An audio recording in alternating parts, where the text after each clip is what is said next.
தேவன் வாழ்க்கையின் சந்தைக்கு திரும்பியுள்ளார்.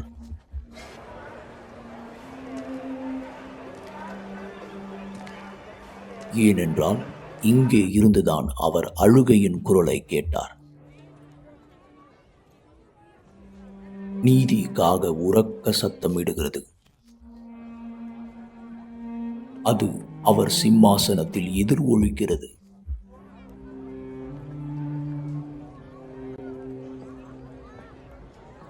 அவர் தேடும் நபர்கள் யார்?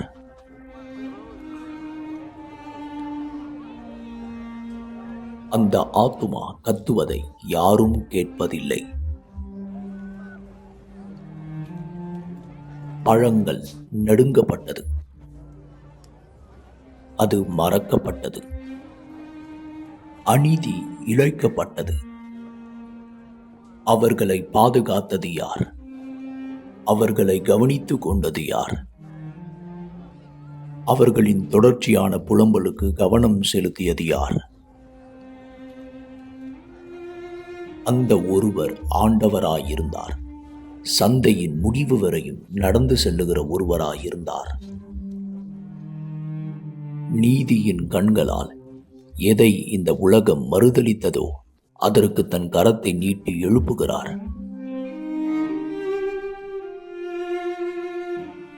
அவர்தான் நமக்கு இந்த கடமையை கற்றுக் கொடுத்தார். நாம் எப்போதும் சோர்ந்து போகாமல் ஜெபிக்க வேண்டும் என்பதை. அவர் ஒரு விதவை பெண்மணியை குறித்து பேசினார். அவளுக்கு வழியும் இல்லை, அவளுக்கு பேரும் இல்லை. ஆனால் அவளுக்கு வழக்கு இருந்தது. விடாமுயற்சியுடன் போராட விசுவாசம் இருந்தது.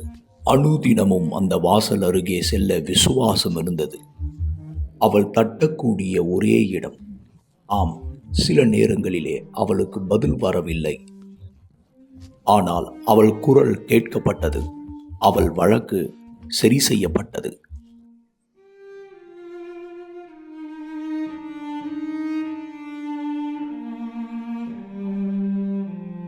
அதே போல் உள்ள குரல்களை தான் அவர் இங்கே கேட்டார்.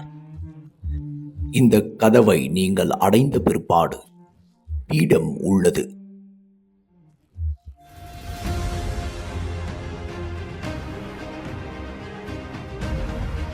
மீண்டும் ஒரு முறையாக நேரம் வந்துவிட்டது. புதிய பழங்களை காட்சிப்படுத்த வேண்டிய நேரம். ஆண்டவரால் சேகரிக்கப்பட்ட மிகவும் சாத்தியமற்ற கதைகளை சந்தையின் முடிவிலே இது வைக்கப்பட்டிருக்கிறது.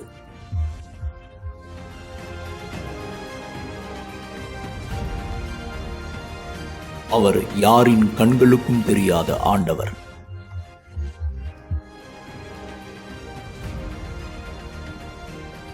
யார் இரவும் பகலும் கூக்குரல் செய்வார்களோ, நியாயமான நீதிபதி தன் சிம்மாசனத்திலிருந்து இறங்கி வருவார். அவர் வரும்போது நீதியை கொண்டு வருவார்.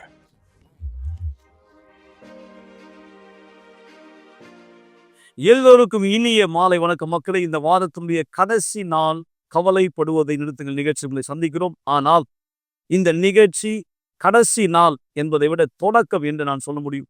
ஏனென்றால் பல விசேஷமான காரியத்தை குறித்து இன்றைக்கு நீங்கள் தெரிந்து கொள்ள போகிறீர்கள். வருகிற வாரம் விசேஷமாய் நாளை ஞாயிற்றுக்கிழமை முதல் தொடங்க போகிற ஒரு மிக முக்கியமான காரியம். எனவே நாங்கள் தொடர்ந்து பேசுவதற்கு முன்பாய், நாளை எல்லா யூனிவர்சல் ஆலயத்திலும் சென்னையிலும் மும்பையிலும் நடைபெற போவது என்ன நீங்கள் பார்க்க முடியாத ஒரு சிறிய வீடியோ. இதனை தொடர்ந்து நாம் முன்னோக்கி செல்லலாம். அன்றாட வாழ்க்கை உங்களிடம் இருந்து அதிகத்தை எதிர்பார்க்கிறது. அதிக சக்தியையும் அதிகமான அர்ப்பணிப்பும் மற்றும் பல காரியங்கள் உண்டு. ஆனால் என்ன நடக்கும்? இது எல்லாம் தீர்ந்து போகும் பொழுது அனைவரும் தங்கள் பலத்தை மீண்டும் பெற வேண்டும்.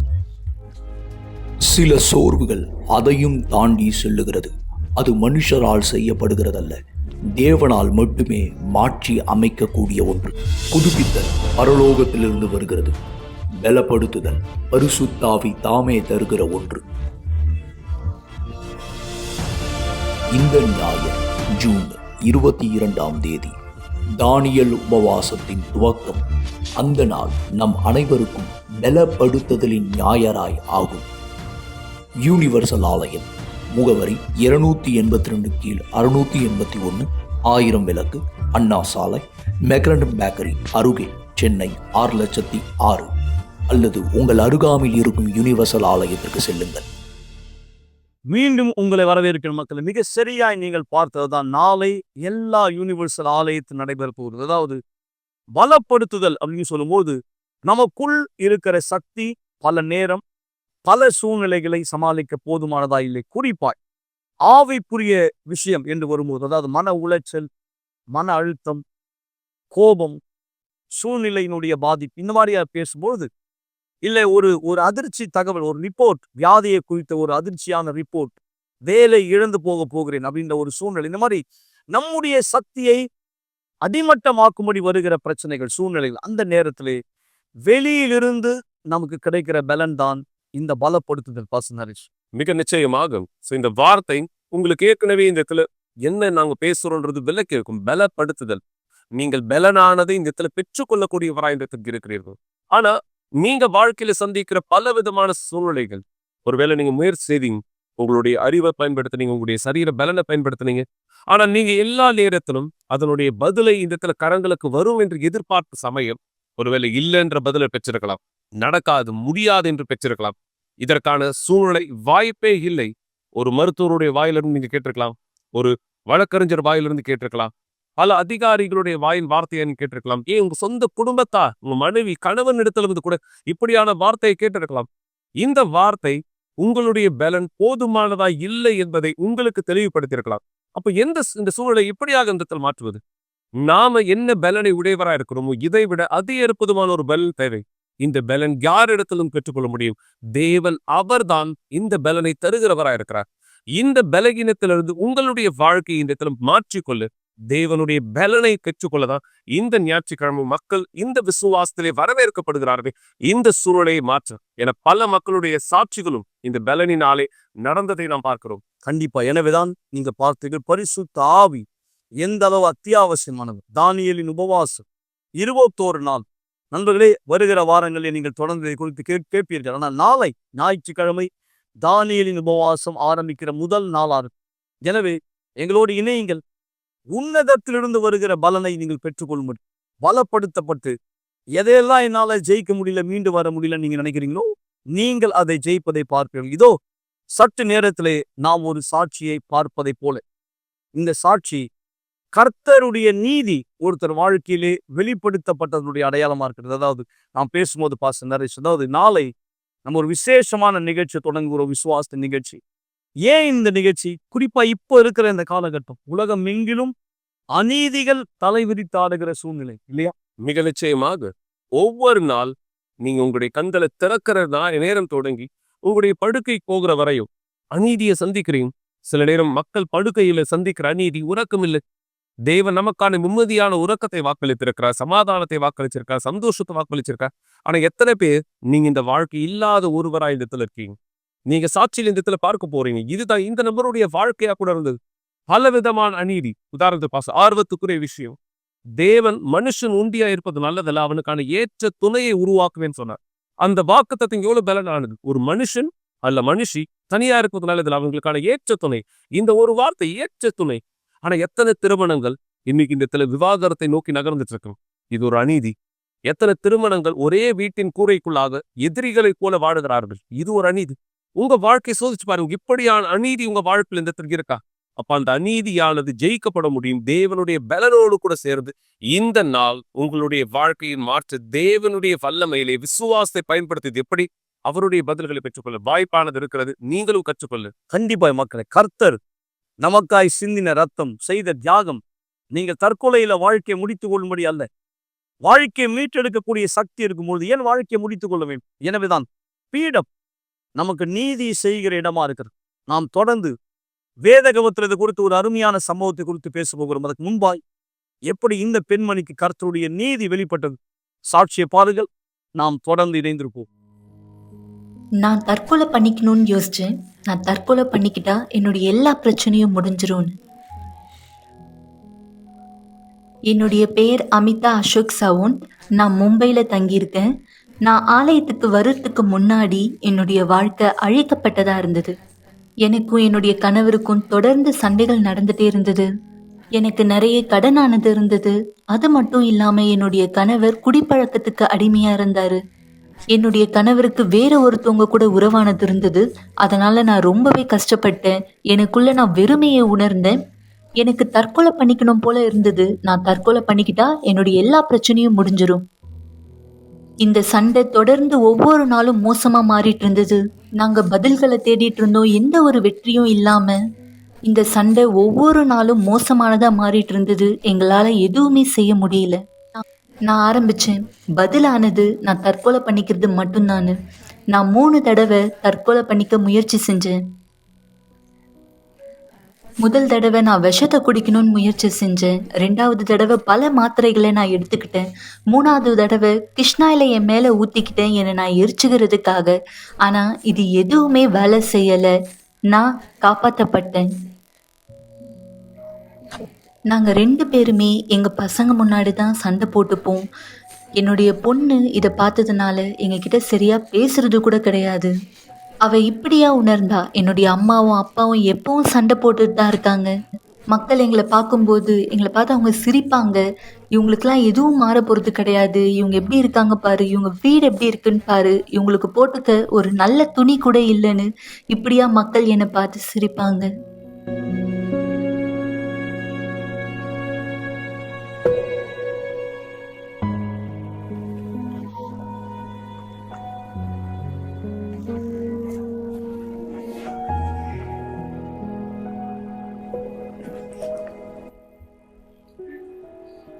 மக்கள் இப்படியா சொல்லுவாங்க, உங்களுக்கு எந்த ஒரு நல்லதும் நடக்காது, நீங்க இப்படியே இருந்து இப்படியே தான் சாக போறீங்கன்னு சொல்லுவாங்க.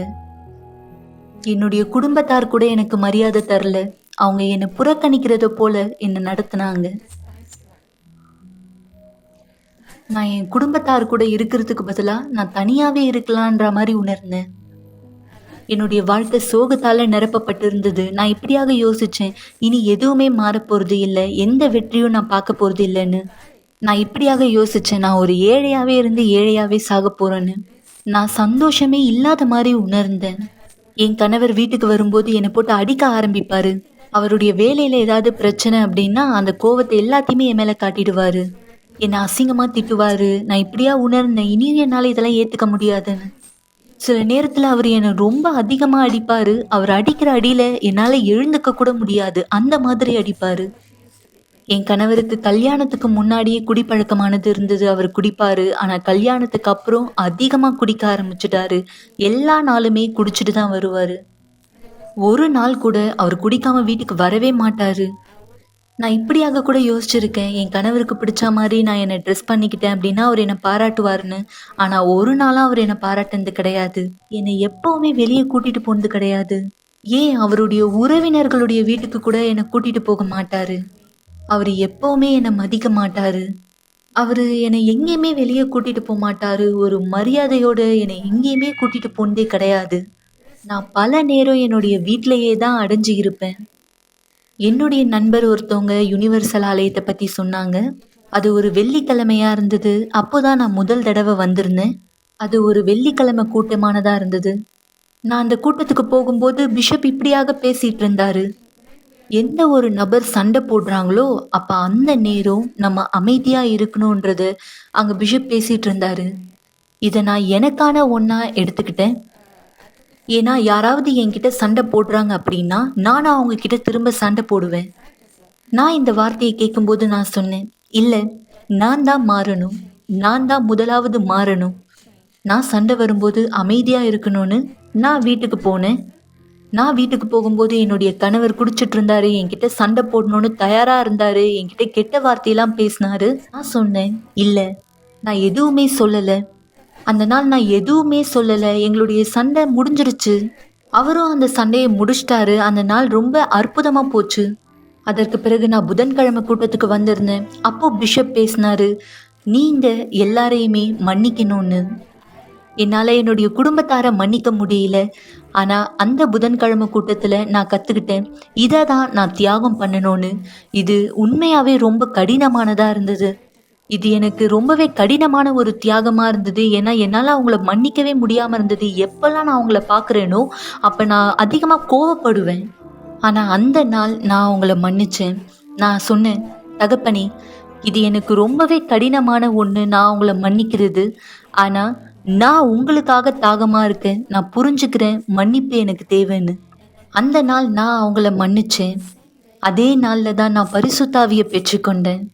அந்த ஒரு சந்தோஷத்த என்னால வார்த்தைகளால சொல்ல முடியல. அது என்னன்றத என்னால சொல்ல முடியல. அது எல்லாவற்றிற்கும் மேலானது. அது ரொம்பவே கடினமானது. அந்த ஒரு உணர்வ வெளிப்படுத்துறதுன்னு சொல்லும்போது, அத நம்மளால வெளிப்படுத்த முடியாது. நான் பல நாள் எனக்குள்ள ஒரு வெறுமைய உணர்ந்தேன். வெறுமையா இருந்தேன். ஆனா எப்ப பரிசுத்த ஆவி எனக்குள்ள வந்தாரோ, எனக்குள்ள ஒரு சந்தோஷம், சமாதானம் இருந்தது. நான் ரொம்ப சந்தோஷத்த உணர்ந்தேன். நான் இஸ்ரவேல் சிறப்பு நிகழ்ச்சிய பத்தி ஆலயத்துல கேள்விப்படும்போது, நான் யோசிச்சேன். என்னுடைய கணவர நான் பீடத்துல தியாகமா அர்ப்பணிக்கணும்னு. நான் மாறிட்டேன். ஆனா என்னுடைய கணவர் இன்னமும் அதே போல தான் இருக்காரு. அதனால இந்த சிறப்பு நிகழ்ச்சியில நான் என்னுடைய கணவர பீடத்துல அர்ப்பணிச்சேன். அவருடைய வாழ்க்கை மாற்றத்துக்காக. அந்த சிறப்பு நிகழ்ச்சியில நான் நெறைய விஷயத்த செஞ்சேன். நான் என்னுடைய கணவருக்காக சொன்னேன், "ஆண்டவரே, நானும் என் கணவரும் சேர்ந்து வருவோம். எங்களுடைய தியாகத்த இந்த பீடத்தின் மேல வைக்கிறதுக்காகன்னு." யாருமே எங்ககிட்ட இப்படியாக சொல்லல. நீங்க தியாகம் பண்ணணும்னா இத பண்ணணும், இப்படியாக செய்யணும், இத தான் அர்ப்பணிக்கணும்னு. நான் தேவனிடத்திலிருந்து கேட்டேன். தேவன் தான் எங்களுக்கு சொன்னாரு, இத தான் நீங்க செய்யணும்னு. அதனால தான் நான் அத செஞ்சேன். நான் ஒரு குறிப்பிட்ட தொகையானதை எடுத்தேன். நான் அந்த தொகையை எடுத்து நான் பீடத்துல தியாகமானது செஞ்சேன். என்னுடைய கணவரையும் நான் தியாகம் செஞ்சேன். இன்னைக்கு என்னுடைய கணவர் விசுவாசத்தினுடைய கணவரா இருக்காரு. அவரு மாறிட்டாரு. இனியும் என்னுடைய கணவர் எந்த ஒரு கெட்ட பழக்கத்துக்கும் அடிமையா இல்ல. அவரு ஒரு தேவனோட மனுஷரா இருக்காரு. தேவனுடைய ஊழியத்த செய்றாரு. இன்னைக்கு நாங்க குடும்பத்தோடு சந்தோஷமா ஆசீர்வதிக்கப்பட்டு இருக்கோம். என் குடும்பம் ஆசீர்வதிக்கப்பட்டிருக்கு. ரொம்ப அதிகமா ஆசீர்வதிக்கப்பட்டிருக்கு. நான் இனியும் அதே அமிதாவா கிடையாது. என் கணவரும் முன்பிருந்த கணவர போல கிடையாது. அவரு இன்னைக்கு என்ன அதிகமா நேசிக்கிறாரு. நாங்க இன்னைக்கு இங்க இருக்கோம். நாங்க 2 பேருமே தேவனுடைய ஊழியத்த செய்யறதுக்காக, 2 பேருமே பாத்துக்கிறதுக்காக, தேவன் தான் எங்களுடைய வாழ்க்கையில முதலாவதா இருக்காரு. நான் இங்க வரும்பொழுது என்னுடைய குடும்பமும், என் திருமண வாழ்க்கையும் உயிர்ப்பிக்கணுன்றதுக்காக தான் நான் இங்க வந்தேன். ஆனா நான் யுனிவர்சல் ஆலயத்திற்கு வரும்பொழுது நான் உண்மையை கற்றுக்கொண்டேன். இன்னைக்கு பரிசுத்தாவி மட்டும்தான் எல்லாத்த விட சிறந்தது, எல்லாவற்றிற்கும் மேலானது. அதை தவிர வேற எதுவுமே கிடையாது.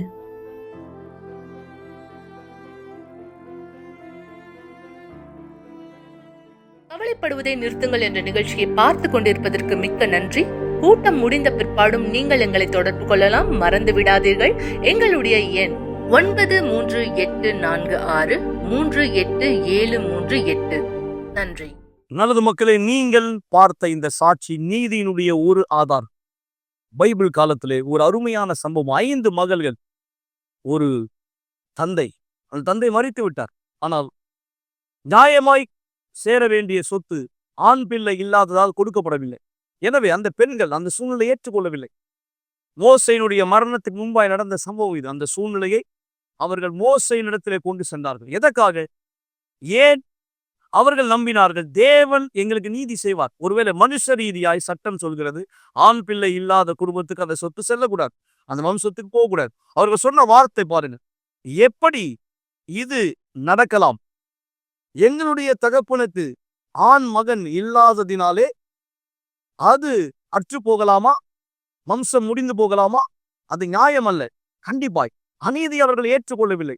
மோசே அதை தேவனிடத்துல கொண்டு சென்றார். பாஸ்டர் நரேஷ், தேவன் சொன்ன வார்த்தை, அந்த பிள்ளைகள், பெண் பிள்ளைகள் சொன்னது சரிதான் இல்லையா?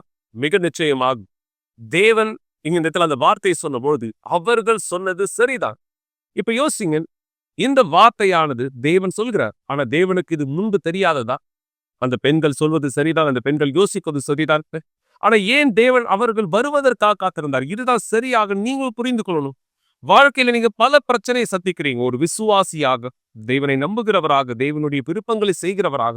ஆனா உங்க வாழ்க்கையில இருக்கிற சூழ்நிலைகளை குறித்து நீங்க தேவன் எனக்கு உதவி செய்வார், தேவன் எனக்கான பதில் கொடுப்பார் அப்படின்னு எந்த செயலும் செய்யாம காத்துட்டு இருப்பீங்கன்னா, அவருடைய நேரத்துக்காக நான் காத்துட்டு இருக்கேன் அப்படின்னு சொல்வீங்கன்னா, இந்த வழக்கு ஒருவேளை இந்த இடத்துல இன்னும் பதில் கிடைக்காததா இருக்கலாம். இவங்க தேவனை நம்புகிறவர் தான் இருந்தாங்க. அதனாலதான் மோசே கிட்ட கொண்டு வந்தாங்க பாஸ்டர். மோசே தேவனிடத்தை அந்த வழக்கானது கொண்டு போனார். அப்ப நீங்க எந்த சூழலை சந்திக்கிறீங்க, அந்த வழக்கிலே நீங்கள் அநீதியை சந்திக்கிறவரா இருக்கீங்களா, தேவனிடத்துக்கு கொண்டு வாருங்கள். அவர் நீதியை நமக்கானதா இடத்தில் தருகிறவரா இருக்கிறார். இந்த பெண்கள் சொன்ன வார்த்தை சரிதான் என்று தேவன் உரைத்த அதே விசுவாசம் இன்று நீதி உங்களுடைய வாழ்க்கைக்கும் செய்யப்படும். மிக சரியாய், அதாவது கிலேயாத்தினுடைய மகளுக்கு நடந்தது என்னவோ மக்களே, உங்களுக்கு நிச்சயமாய் நடைபெற முடியும். எனவே தேவன் உங்களை அழைக்கிறார், பீடத்திலே உங்களுக்கான நீதி இருக்கிறது. எனவேதான் நாளை எல்லா யூனிவர்சல் ஆலயத்திலும் காலை 9:30 மணிக்கு நாம் பீடத்தை அழைக்கப் போகிறோம். உங்களை பலப்படுத்தி கொண்டு தேவனுடைய நீதியை நீங்கள் உங்கள் வாழ்க்கையில பெற்றுக்கொள்ளும்படி இந்த சிறப்பு நிகழ்ச்சி நீதிக்கான சிறப்பு நிகழ்ச்சி மக்களை ஒவ்வொரு வருஷம் ஜூலை மாதத்திலே, உண்மையிலே வருஷத்துக்கு 2 தடவை, இந்த தடவை ஜூலை மாதம் நாம் இந்த விசுவாசத்தின் சிறப்பு நிகழ்ச்சியில் அடியெடுத்து வைக்க போகிறோம். அதனுடைய சாட்சி தான் நீங்கள் இப்போது பார்க்க போகிறீர்கள் மக்கள். இன்னொரு சாட்சி, தேவனுடைய நீதி எவ்வளவு உண்மை என்பதை நீங்கள் புரிந்து கொள்ளுங்கள். இதனை தொடர்ந்து நாம் விசுவாச ஜபத்திலே இணையலாம். நான் புகைப்பிடிச்சிட்டு இருந்தேன். அதிகமாக என்னுடைய நண்பர்களோடு ஈடுபட ஆரம்பித்தேன். நான் ஜன்னலுக்கு வெளியே பார்க்கும்போது நான் இப்படியா யோசித்தேன், இங்கேருந்து குதிச்சு நான் செத்துடலான்னு. நான் வளரும்போது தனிமையை உணர்ந்தேன். ஏன்னா என்னுடைய பெற்றோர் என்னை விரும்பவே இல்லை. நான் என்னுடைய சின்ன வயசுலேயே தெரிஞ்சுக்கிட்டேன், நான் அவங்களுக்கு ஒரு இடைஞ்சலாக இருக்க, அவங்களுக்கு என்னை பிடிக்கலன்னு. அதனால தான் நான் ரொம்பவே சோகமாக ஆனேன். நான் வளரும்போது அதிகமாக நான் வெறுமையாக இருக்க மாதிரி நான் உணர்ந்தேன். அந்த நேரம் தான் எங்கள் அம்மா கூட நான் யூகேக்கு வந்திருந்தேன். எல்லாமே ரொம்ப மோசமாக மாறுச்சு. ஏன்னா அவங்களுக்கு இருந்த வேலை எல்லாமே. நான் உணர்ந்த இந்த தனிமை இன்னும் அதிகமாக ஆரம்பிச்சுது. நான் கொலை பண்ணிக்கலாம், மாடி மேலே இருந்து நான் கீழே குதிச்சிடலான்னு யோசித்தேன். நான் வீட்டில் இருக்கும்போது பாத்ரூமுக்கு போவேன். அங்கே நான் ஒரு கூர்மையான கத்தியை கொண்டு போய் என் கையை அறுத்துக்கலாம், என் கையை நான் அறுத்துக்கிட்டு ரத்தம் ஊற்றி செத்துடலாம் அப்படின்ட்டு நான் யோசிப்பேன். நான் தொடர்ந்து வித்தியாசமான எண்ணங்களெல்லாம் யோசித்தேன், எப்படி நான் என்னை கொலை பண்ணிக்கலான்னு. ஆனால் எனக்கு பயமாக இருந்தது, ஏன்னா நான் சாக விரும்பலை. சரியா அந்த நேரம் தான் நான் ஒரு ஹாஸ்டலில் தங்க ஆரம்பித்தேன். ஏன்னா எனக்கும் எங்கள் அம்மாவுக்கும் இருந்த உறவு சரியானதா இல்லை. அதனால் எங்களுக்கு தொடர்ந்து பெரிய சண்டை வந்துட்டே இருந்தது. அதனால் நான் வீடு இல்லாமல் ஹாஸ்டலில் தங்கினேன். அந்த இடத்துல எல்லாமே தலைகீழாக மாறுச்சு. ஏன்னா நான் அங்கே அவங்க கூட ஒரு தவறான உறவில் ஈடுபட்டேன். அங்கே இருக்க கேங்ஸ் கூட சேர்ந்து நான் போதைப் பொருள் எடுத்துக்கிட்டேன். அந்த நேரம் தான் நான் நிறைய பார்ட்டிகளுக்கு போனேன். அந்த நேரம் தான் அதிகமாக குடிக்க ஆரம்பித்தேன். தனிமையை உணர்ந்தேன். நான் புகைப்பிடிக்கிறதுக்கு அடிமையான நிறைய போதைப் பொருட்களை நான் எடுத்துக்கிட்டேன். இதில் ரொம்ப மோசமான தருணம் என்னென்னா, நான் அதிகமாக புகைப்பிடிக்கிறது என் நண்பர்களோடு ஈடுபட்டது. நான் ஜன்னலுக்கு வெளியே பார்க்கும்போது நான் இப்படியா யோசிப்பேன், நம்ம இங்கேருந்து குதிச்சு செத்துடலாம் அப்படின்னு. ஆனால் என்னால் அதை செய்ய முடியாது. நான் பார்த்து இப்படியா யோசித்தேன், தேவனே நீங்கள் இருக்கீங்கன்னா அப்போ ஏதாவது ஒன்று செய்யுங்க, எனக்கு உதவி செய்யுங்க, இந்த வழியிலேருந்து வெளியே வர எனக்கு காண்பீங்க. ஏன்னா இனியும் இந்த வாழ்க்கையை நான் வாழ விரும்பலை. என் காலேஜில் இருக்க என் ஃப்ரெண்டை நான் பார்த்தேன். ஆனால் அவங்கக்கிட்ட நான் என்னுடைய வாழ்க்கையை பற்றி எதுவுமே சொல்லலை, ஏன்னா நான் வெட்கப்பட்டேன். ஆனால் நான் ஒரு குறிப்பு கொடுத்தேன், எல்லாமே மோசமாக போயிட்டுருக்குன்னு. அவங்க தெரிஞ்சுக்கிட்டாங்க நான் ஹாஸ்டலில் தங்கியிருக்கேன், என் வாழ்க்கையில் எதுவுமே சரியாக போகலைன்னு. அவங்க என்னை யுனிவர்சல் சர்ச்சுக்கு வரும்படியாக அழைச்சாங்க. நான் முதல்ல இப்படியா யோசித்தேன், எப்படி ஒரு ஆலயம் எனக்கு உதவி செய்யும், எப்படி எனக்குள்ள மாற்றமானது வரும், நான் இப்படிப்பட்ட பிரச்சனையை சந்திக்கிறேனேன்னு. அவங்க தொடர்ந்து என்னை கேட்டுகிட்டே இருந்தாங்க. அப்போ நான் சொன்னேன், சரி பேசுறதை நிப்பாட்ட, நான் வரேன் அப்படின்னு. ஆனால் எப்போ நான் அங்கே வந்தேனோ அங்கே போனேனோ அப்போ எனக்கு ஏதோ ஒரு மாதிரி இருந்தது. நான் மக்களுடைய முகங்களை பார்த்தேன், அவங்க ரொம்ப சந்தோஷமாக இருந்தாங்க. நான் புரிஞ்சுக்கிட்டேன் எங்கேருந்து இது வந்தது, ஏன் இவங்களாம் சந்தோஷமாக இருக்காங்க. நான் தொடர்ந்து போனேன். நான் புரிஞ்சுக்க ஆரம்பித்தேன், அவங்களுக்கும் பிரச்சனை இருக்குது. ஆமாம், அவங்களுக்கும் பல சூழ்நிலைகள் இருக்குது. ஆனால் அது எல்லாத்தையுமே தேவனோடு அவங்க ஜெயிச்சு வராங்கன்னு. அங்கே ஒரு நோக்கமானது நடந்தது. அந்த நோக்கத்தை நான் எடுத்துக்கிட்டேன். நான் அதிகமாக வேதாகமம் படிக்க முதலீடு செலுத்தினேன். எப்படி நான் ஜெபிக்கிறது, எப்படி தேவனோடு கூட என் உறவை கட்டுறதுன்றதை நான் கற்றுக்கிட்டேன்.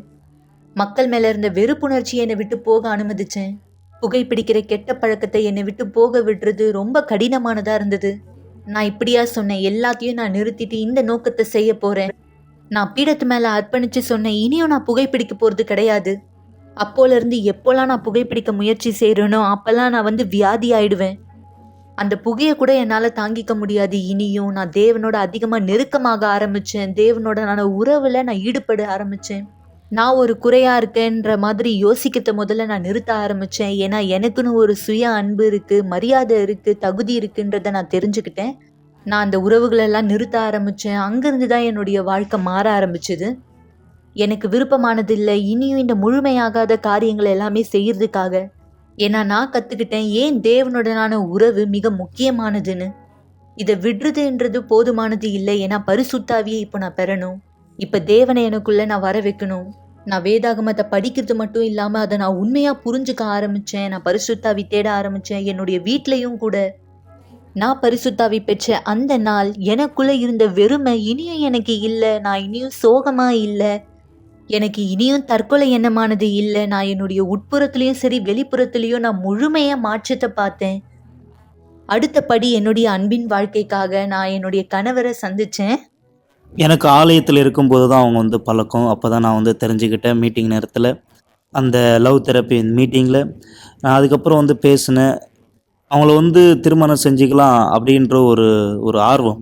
ஒரு நாள் வெளியே போயிட்டு பேசலான்னு சொல்லிட்டு நான் அவங்ககிட்ட சொல்லியிருந்தேன், இன்னும் அதிகமாக தெரிஞ்சுக்கிறதுக்கு. அப்படி போகும்போது அவங்களுடைய கேரக்டர், அவங்களுடைய பிஹேவியர் எல்லாமே நான் தெரிஞ்சுக்கிட்டேன். இவங்க தான் வேணும்ன்ட்டு நான் தீர்மானம் எடுத்தேன். அது மட்டும் இல்லாமல் சரியான ஒரு வாழ்க்கையினுடைய கட்டத்தினுடைய பிரயாணத்தை நான் எடுத்தேன். என்னுடைய மனைவி தேவனுடைய மனுஷி, திருமணம் ஆகி 4 வருஷம் ஆகுது. நானும் என்னுடைய மனைவியும், என்னுடைய சின்ன பையன், என் மனைவியினுடைய குணாதிசயம் நாளுக்கு நாள் வந்து வளர்ந்துக்கிட்டே இருந்தது. நாங்கள் நல்லா இருக்கோம். ஒரு சின்ன பையன் இருக்கான். அது மட்டும் இல்லாமல் நான் வந்து இப்போது புரிஞ்சுக்கிறேன். உங்களுடைய கலந்த காலத்தை பார்த்தோன்னா முன்னாடி இருந்த மாதிரி இப்போ கிடையாது. இன்றைக்கி ஒருத்தர் புரிஞ்சிக்கலன்னா நானும் என்னுடைய மனைவி இந்த இடத்துல இருந்திருக்க மாட்டோம். இன்றைக்கி தேவன் தான் எங்களுடைய சூழ்நிலையானது மாற்றிருக்கார். தேவன் தான் எங்களுடைய வாழ்க்கையை, எங்களுடைய குடும்பத்தை இப்போ பார்க்குறது அவர் கொடுத்துருக்காரு. இன்னைக்கு முழுமையா என்னுடைய வாழ்க்கை மாறப்பட்டு இருக்கு. இனியும் எனக்கு தற்கொலை எண்ணம் இல்லை. இனியும் நான் கெட்ட பழக்கத்துல இல்லை. இனியும் நான் வெறுப்போடு இல்லை, கோபத்தோடு இல்லை. இனியும் நான் ஒரு தவறான ஒரு நபரா இல்லை. பரிசுத்தாவி என்னை முழுமையா மாத்திருக்காரு. எனக்கு இருக்கிற வீடு இப்போ ஆசீர்வாதமானதா இருக்கு. எங்களுடைய திருமண வாழ்க்கையின் மூலமா எங்களுடைய குடும்பத்தாருக்கு நாங்கள் ஒரு உதாரணமா இருக்கோம். முன்னாடி இருந்த உறவை போல எங்கள் அம்மா கிட்ட இனி எனக்கு இல்லை, எங்கள் அப்பாவையும் சேர்த்து. ஏன்னா எங்களுக்குள்ள எல்லாமே சரியாயிடுச்சு. நான் இனியும் தனியாக இல்லை. இது எல்லாமே என் குடும்பம் ஒன்றா இருக்காங்க, என் குடும்பத்தார் என் கூட இருக்காங்க அப்படின்றதுக்காக கிடையாது. இது எல்லாமே பரிசுத்தாவி என் கூட இருக்காருன்றதுக்காக. எல்லாமே சிறந்ததாக இருக்குது. அவர் எனக்காக எதெல்லாம் கொடுத்தாரோ எல்லாத்துக்கும் மேலே ஒரு மிகப்பெரிய ஆசீர்வாதத்தை அவர் எனக்கு கொடுத்தாரு. அந்த மிகப்பெரிய ஆசீர்வாதம் தான் பரிசுத்தாவி.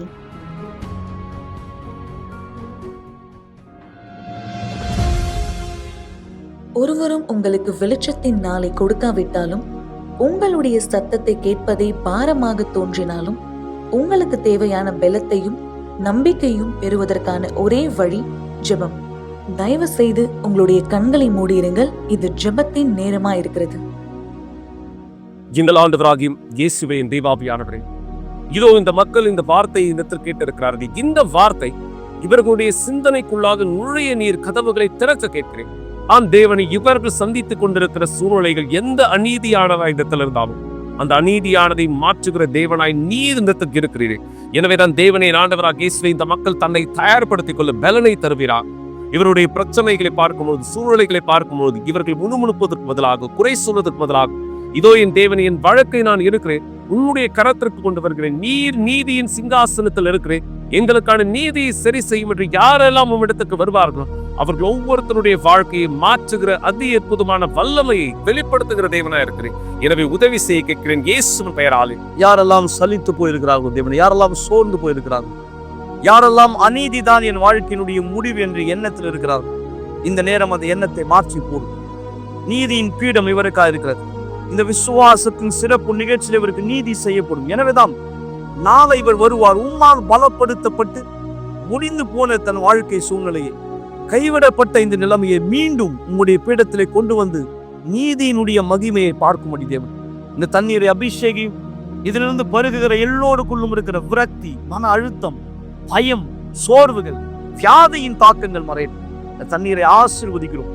ஜெபத்தை பெறுகிற ஒவ்வொருவரை ஆசீர்வதிக்கிறோம் ஆண்டவராக இயேசுவின் சர்வ வல்லமையான பெயரால் ஆமென். நீங்கள் ஆசீர்வாதமான தண்ணீரை பருகலாம். மக்களை, கர்த்தருடைய ஆவி தாமே உங்கள் ஒவ்வொருவரை பலப்படுத்துவாராய். மீண்டும் அடுத்த வாரம் இந்த நிகழ்ச்சியில சந்திப்போம். விசேஷமாய் நாளை காலை 9:30 மணி. தேவன் உங்கள் அனைவரை ஆஸ்வதிப்பாராக.